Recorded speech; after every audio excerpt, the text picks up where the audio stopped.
So this is a short video on making American drop pancakes.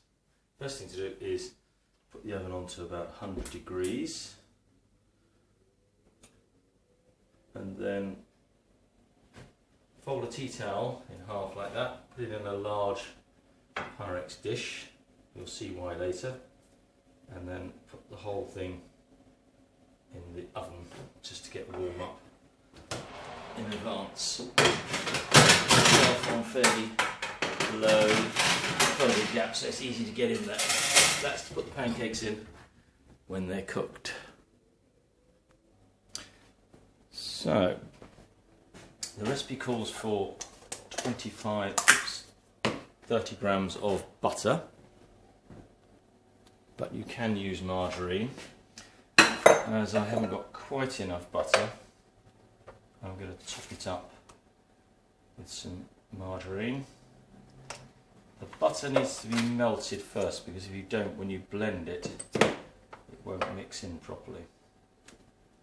So I'm going to put that in the microwave just for about 30 seconds, just to get it warm and molten. So there it is, nicely molten. I'll wait for that to cool a little bit so it doesn't start to affect the self-raising agent in the flour.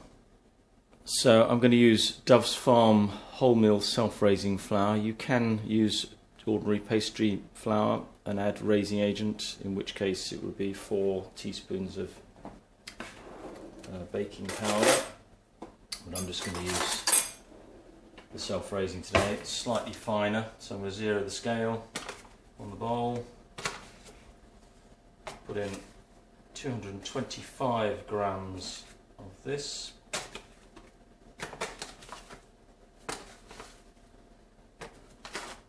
There we are, 225 grams. You can always add a little bit more if you just want to make a couple of extra pancakes, because the eggs will be quite happy to extend a bit further. And I'm going to put the 2 eggs in.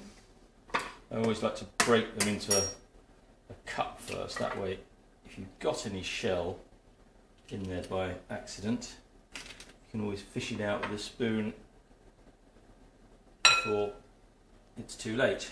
So that's 1 egg, that's the 2nd egg, that's looking okay, that's good.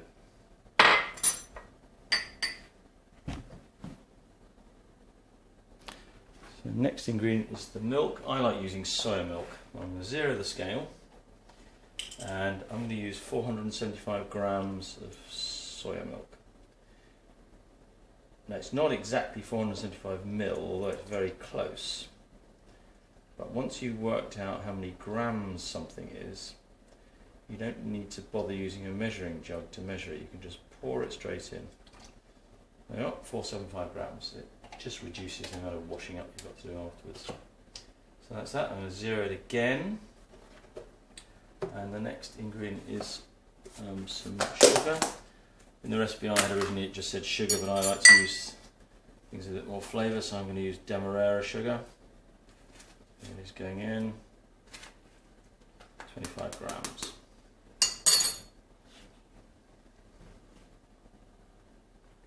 The last ingredient is a bit of salt. I like to use low salt, which is a balanced sodium and potassium mix, which is better for your health. Now I'm going to put the now cooler butter in, or butter and margarine mix. That's gone in there. And then we're going to take the whole thing over and just blitz it. I used to use one of these whiskey things, or a fork out of tradition, but to be honest, it's just a whole lot easier to use one of these things. I used to laugh at my mother for owning one of these rather naff looking gadgets, but actually they're brilliant.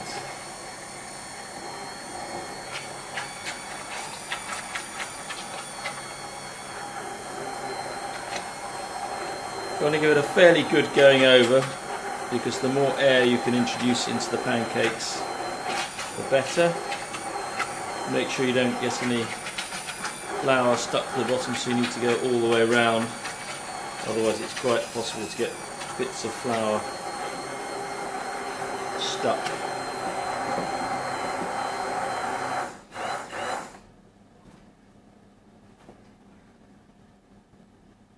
So then just when it's done, just give the whisk a good shake to get the batter off, and then you can just give it a quick blitz around in a bowl of water to clear it off. But I'll finish that off later. So you can see the batter's all nice and mixed up with lots of air in there. So I've got the pan on a medium heat, and I'm going to put a bit of oil on.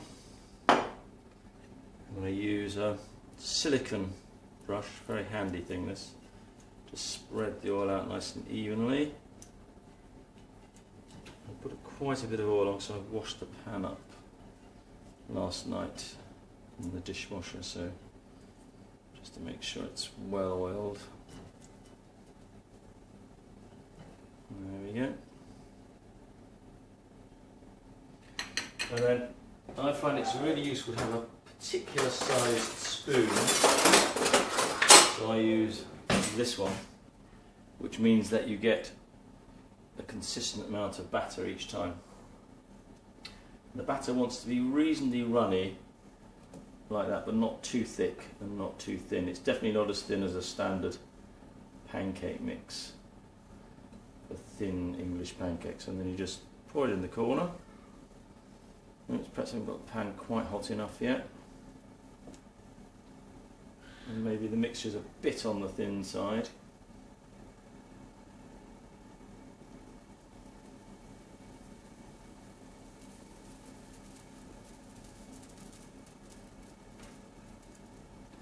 It's just a bit of skill in getting the right quantity and the right thickness.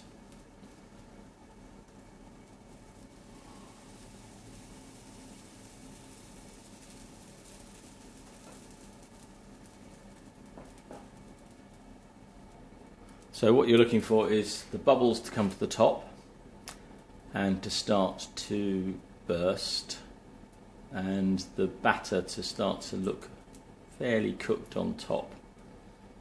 So they're not quite ready yet. Zoom in a bit so you can see them a bit more.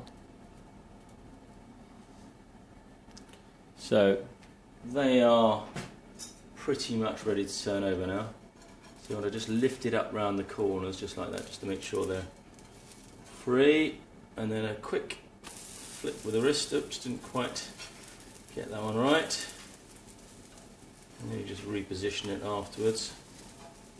And because this is a cast iron pan, and cast iron tends to hold oil in its structure, the non-stick is very good. And you can use a metal spatula with it. They just take about 30 seconds now to cook. So that's about 30 seconds, although it won't look like that on the video because I paused it. You can just turn them over and you can see, yep, sure enough, they are just nicely brown on the other side. And then what I find quite a handy little thing you can do is you just put one on top of the other like that. Like that, and like that. And then you can just transfer them all in one go into the oven. And you just lift the tea towel, stick them in between the tea towel, and they'll keep nice and moist and warm while you cook the rest of them.